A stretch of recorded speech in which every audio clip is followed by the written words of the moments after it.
This is going to serve as the first video in our Ecclesiastes teaching series. The goal over the next number of weeks is to have weekly installments that we'll release and we can consider together.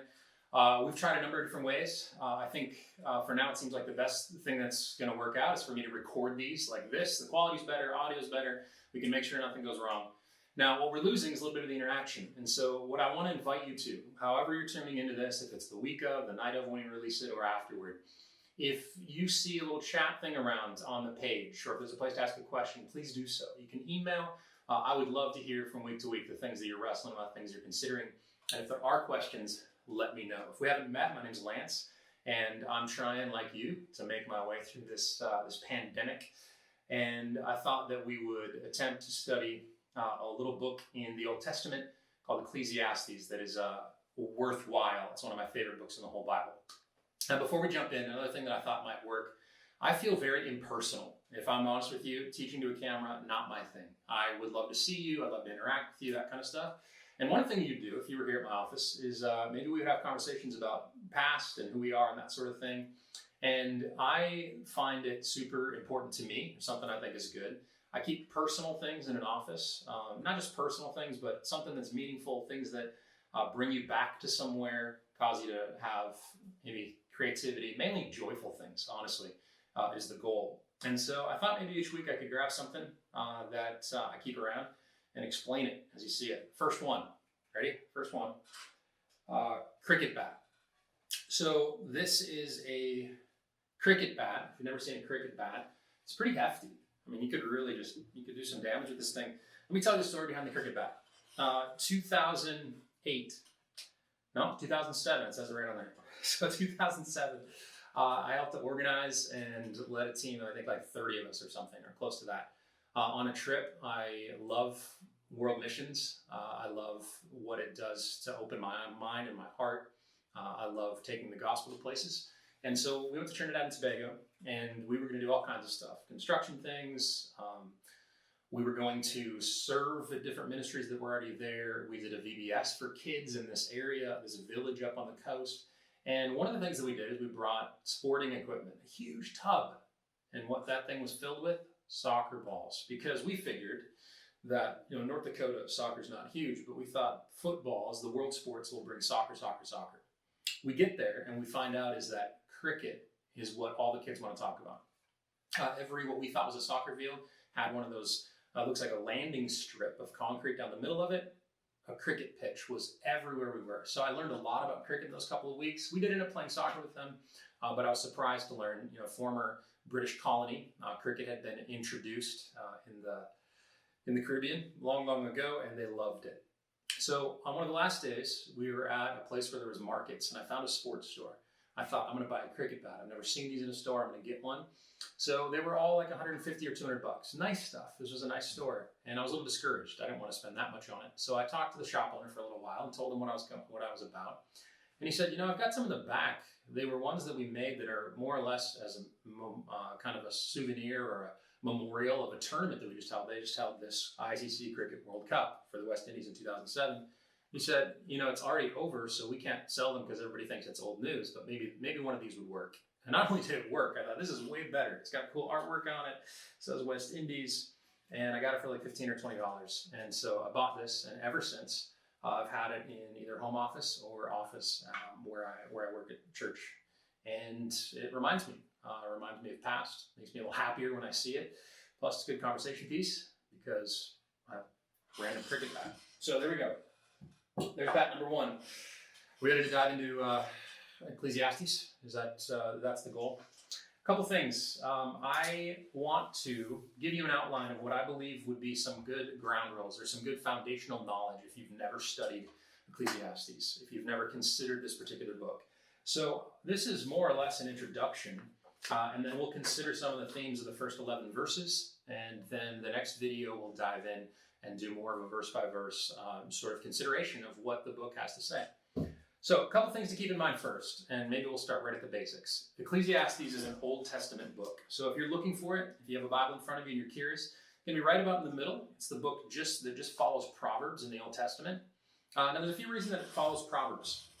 The main one being is that the Bible itself is organized in large part via genre. Now, you might not think that because you think it's Old Testament and New Testament, or maybe you assume that it was all chronological. It just starts at the beginning of time, which it does in Genesis, and then moves its way forward. But that's not the way that the Jewish leaders organized it, neither the Old Testament canon nor the New. They're often, in fact, when you read through the Bible, a couple things to keep in mind. When you find different chunks of Scripture, they're often organized and put together based on the type of writing that is included. So we call that genre. And what you need to keep in mind, one of the fascinating things about the Bible is written by more than 40 authors over some 1,500 years. God tells one cohesive story through all of these voices. And the voices have different purposes. They use different styles. There are things that will be part and parcel to the way they communicate that we need to know up front.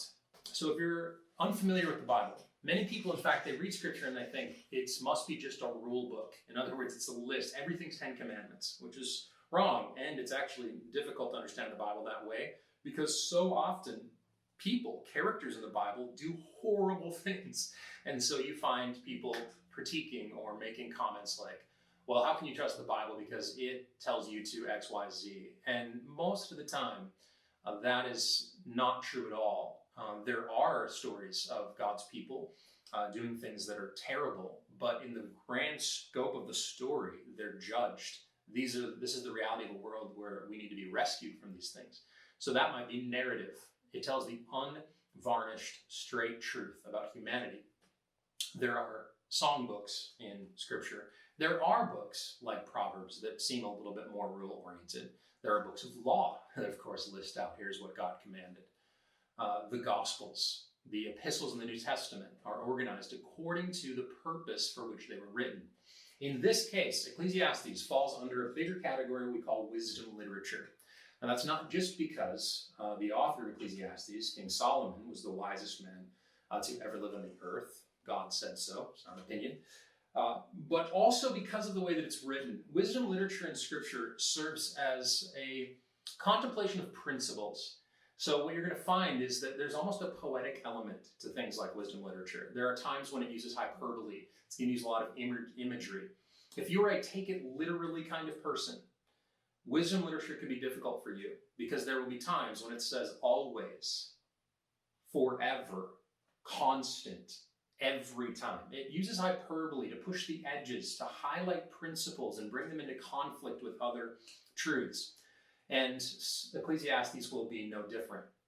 What we need to keep in mind, though, is that wisdom in this world, wisdom for us, I believe, what it's asking us to do is to understand the way that certain principles work.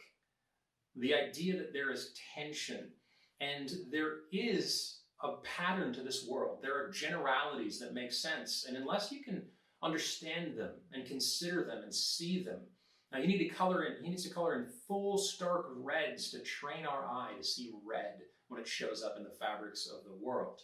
And so you're going to find that in Ecclesiastes, a lot of stark contrasts, a lot of comments that seem quite bold and astonishing at times. And I think in many ways, though, that's what makes these works of literature, these books in the Bible, so wonderful to interact with. So Ecclesiastes just follows Proverbs in the Old Testament. More than a book of wisdom, though, I think the reason I want to study Ecclesiastes right now is because Ecclesiastes has been considered to be, and is not just wisdom literature, but it is the one book of the Bible that feels more philosophical. People have called it a work of philosophy. It's been commented before, I think it's Edmund Clowney once said that because the Bible is the best book of all time, the greatest book of all time, and because Ecclesiastes is the only work of philosophy in that Bible, then by definition, by logical conclusion, that Ecclesiastes is the greatest work of philosophy in the history of the world. And what we mean by that is this: Ecclesiastes will present to us more questions than answers. There are answers, we can't get that wrong, we'll get to them, but more questions than answers. It's been said that Ecclesiastes seeks to ask all of the questions that the rest of the Bible purports to answer. So you will find assertions, you will find hope, you will find narrative storytelling in the rest of Scripture. But what you'll find in Ecclesiastes is questions, contemplation, things that need to be answered. And that is the way that the book works. Now, couple of other things to keep in mind. The first, there's going to be some questions, and we'll point these out as it goes, but one of the things that people want to know whenever they begin to read something is who wrote this. I'm reading a work of fiction at home, and it was the first question that somebody asked me, well, who wrote that? And I honestly, for a minute, did not know. And so that question, who wrote this? Well, down through the ages, it has been received and it has been understood that King Solomon wrote these words. There's going to be some contemplation about that. There are people who debate these things about who wrote this. Now, a couple of things about that. One, people debate everything in Scripture. There are literary critics that take this a critical approach to Scripture that have questioned everything about the Bible forever. That's how you get a PhD, after all. So it's not a surprise, and it shouldn't throw us. But we'd also have to admit that one of the unique things about Ecclesiastes, that we'll see later, is there are at least two voices in the book. There are a few verses to kick things off that seem to be a narrator, a compiler of things. And that introduces the person who wrote these things, but it doesn't name him. It says in the first verse that he is the son of David, the king in Jerusalem, which is, of course, King Solomon. But following this narration, there is then the voice of what we could call the preacher, the Koheleth. That's the word that's used in Hebrew to introduce himself. And that is essentially the bulk of the book in the voice of this person who is at times ranting, at other times pleading, at other times asking questions.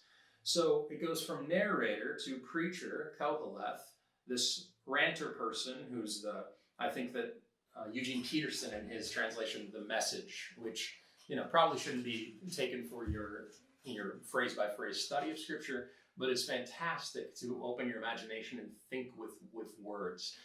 He calls this person who follows the narrator who rants, he calls him the quester, the person who is on a quest for meaning in this life. So King Solomon, likely this is written or compiled near the end of his life. This is following a life of pursuit of riches and pleasure and all that life could afford, a king who was endlessly rich and endlessly wise. So it's written near the end of his life. And it's going to invite us to realize and to understand that when we look at the world, everything is not hunky-dory, everything is not the way that it seems, and though the book overall can seem depressing, what we're going to be invited to consider is that Solomon is not totally wrong. There is a kind of vanity and a futility to the world that as someone gets older, sometimes this leads someone to say something like, I'm having a crisis, a midlife crisis. And what that means is, what am I doing and who am I? And is this meaningful? And am I bored? And everything's monotonous and something needs to change. What they're striving for is meaning in a world that cannot ultimately provide meaning. And that's what's going to happen. I believe that's where Solomon comes as he writes near the end of his life. It's one of the major themes of the book. Now, while we're on the topic of themes, and I'm going to go super old-fashioned here, and I'm just going to write these out so you can see them. One of the major themes that we're going to have to deal with, in fact, you could say it is the entirety of the book, is this word. I have it written up behind me as well. This word, translated vanity. Now, vanity, other than that song, You're So Vain, or perhaps to use to describe a bathroom fixture or something in your house, vanity is not used very often. And so we're going to have to spend some time in this book trying to define it. In fact, you could say that the purpose of the book is to describe this word. What does vanity mean ultimately? We have the word vanity in most of the translations of the Bible simply because Jerome in the 4th century, the first compiler of Hebrew texts into Latin, chose this word to get at the underlying meaning of vanity.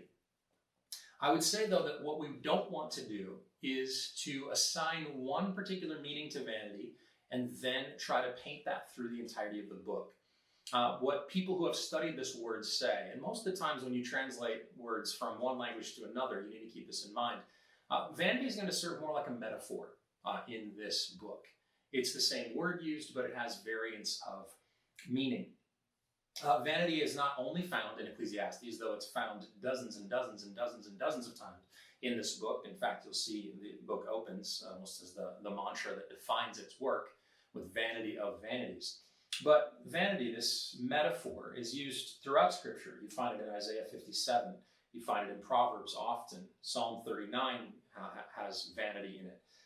Jeremiah, the book of Jonah, considers the subject of vanity. It's often translated as meaningless or vapor or a breath, just a single breath, almost like a sigh.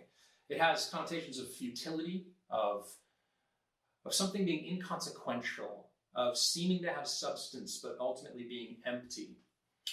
This is the concept. I think perhaps one of the most significant or interesting uses of this name, this idea for vanity, where he finally goes to. This was pointed out by a good friend from seminary of mine named Alex, who's a brilliant guy. He's studying Hebrew right now at Durham in the UK.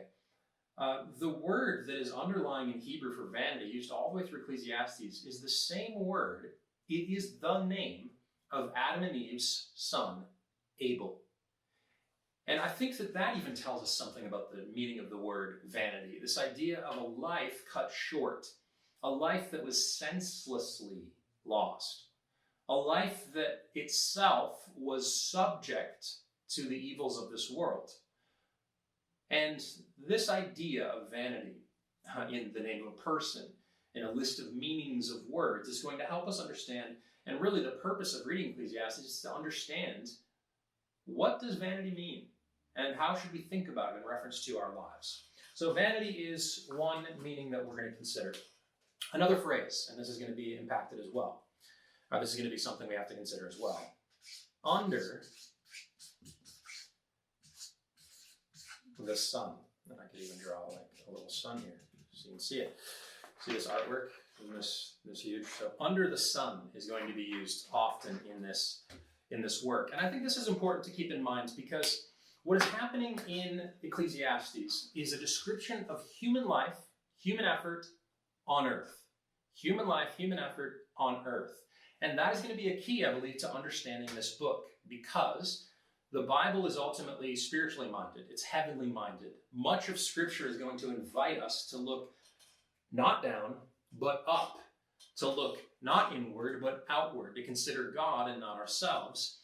And remember what I said earlier, Ecclesiastes has a different perspective in the sense that what Solomon is doing is he is setting up a life, a sort of microcosm. He's creating a little bubble of a world to say that under the sun, in other words, life on earth, as humans, that's what he refers to, I think, usually when he means under the sun. Although, like vanity, it's going to be used as a metaphor to not only include worldly pursuits, but the very dirt of the earth, the work that we do, where we live and have our being.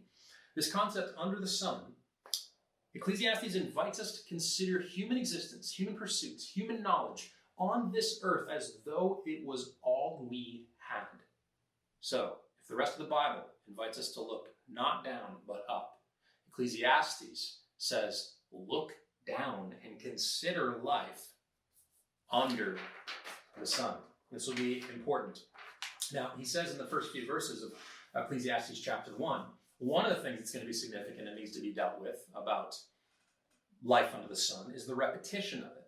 So what we find in the beginning of Ecclesiastes, for instance, is he talks about the fact that the sun rises and the sun sets, and then the sun rises again, and then the sun sets, and the sun rises again, and the sun sets, and it's over and over and over again. Same with wind. He says, where does the wind come from and go? It just blows, and then it's gone, and then you know what? It comes again from a different direction.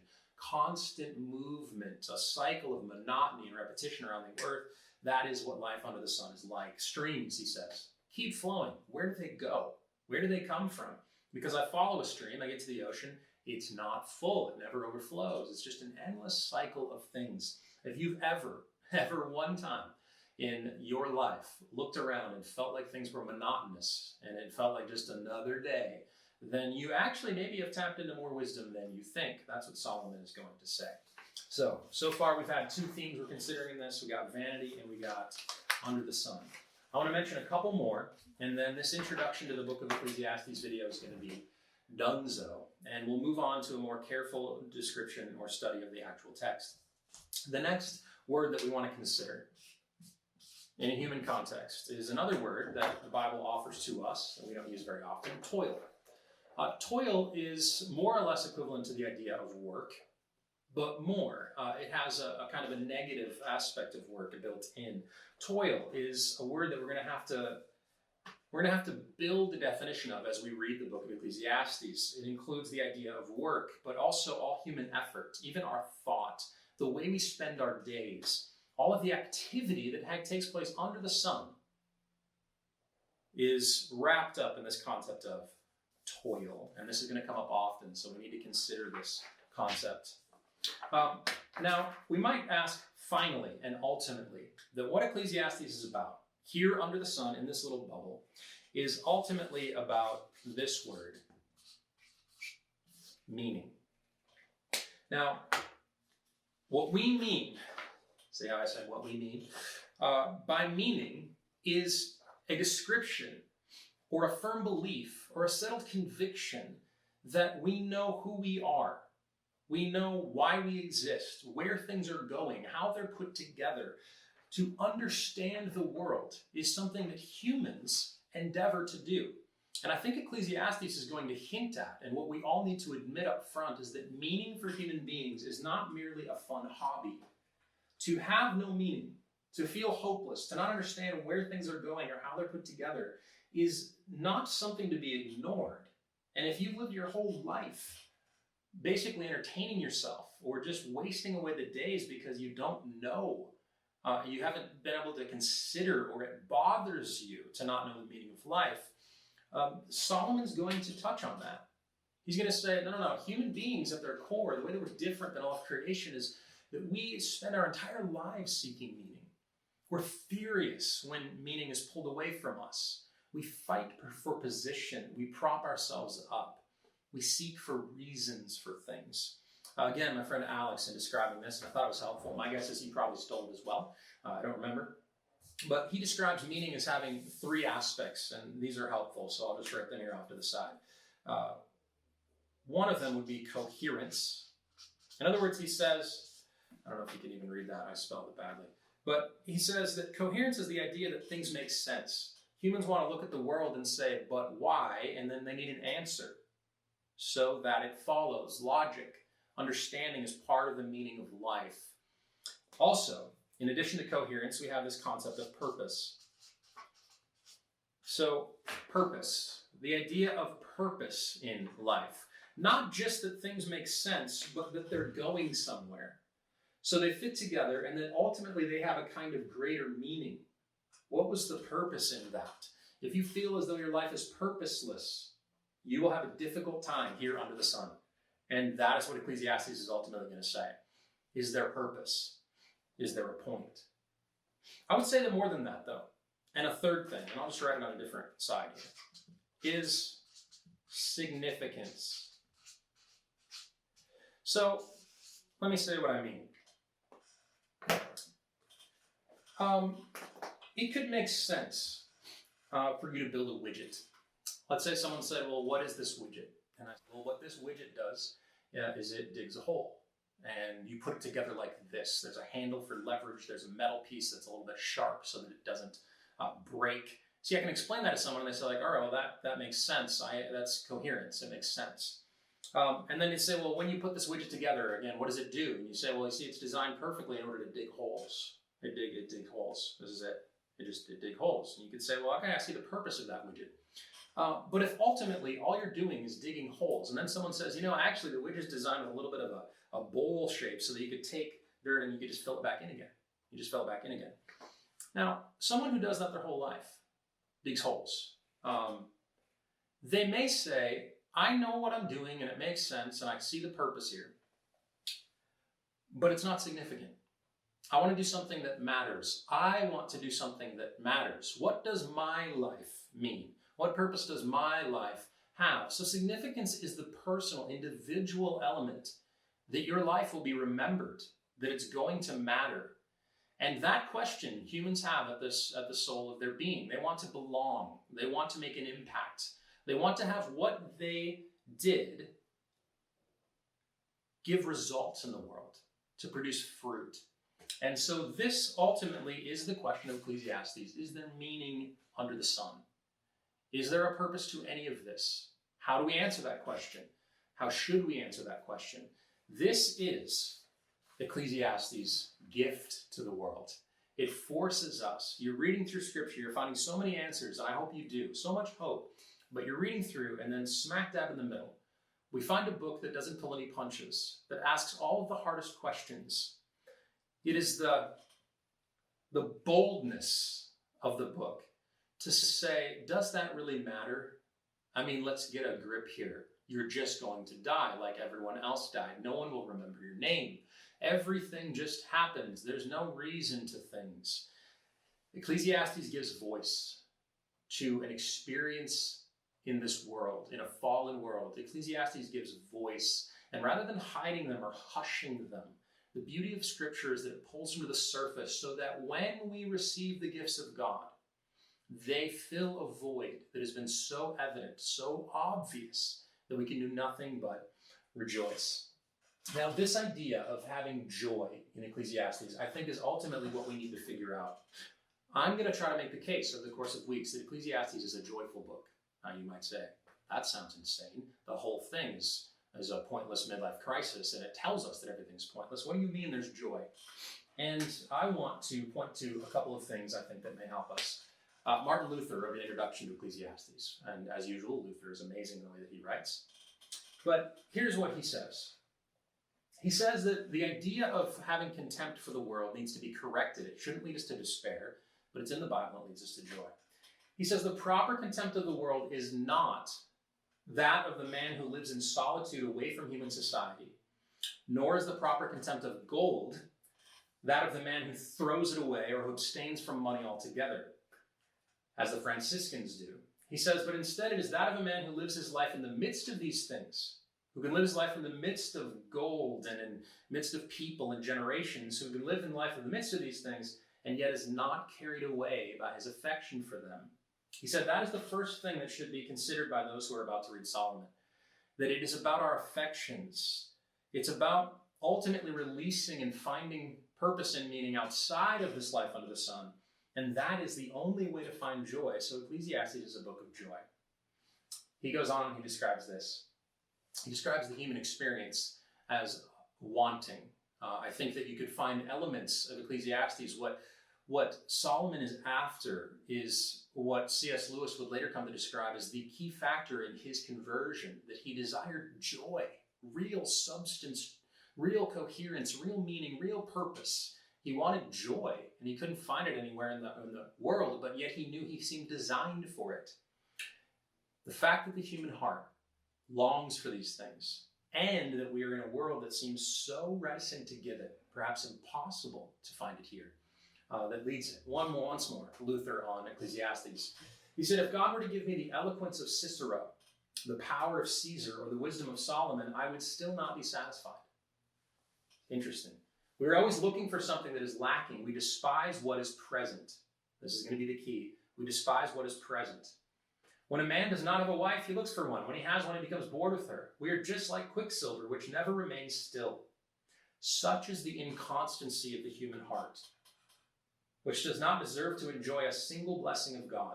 In this book, in Ecclesiastes, Solomon inveighs against the miserable state of human affections. He denounces the inconstancy and vanity of the human heart, which enjoys neither present nor future goods. It does not acknowledge or give thanks for the blessings it's received, and it vainly pursues the things that it does not have. This is really being suspended, Luther says, between heaven and earth. In other words, what Luther says is that Ecclesiastes invites us to true joy, to present, actual enjoyment of things without making them idols. When we call the world and when we understand the world for what it really is, then we can truly begin to enjoy it. But people who refuse to ask these questions, people who refuse to put things in their proper places, will forever be, as Luther says, suspended between heaven and earth, not really enjoying the fullness of heaven, but also unable to enjoy the good gifts of God here on the earth. That is ultimately what Ecclesiastes is about. And we're going to dive into the verses of chapter 1 and the beginning of chapter 2 in the next video. Thanks so much for joining.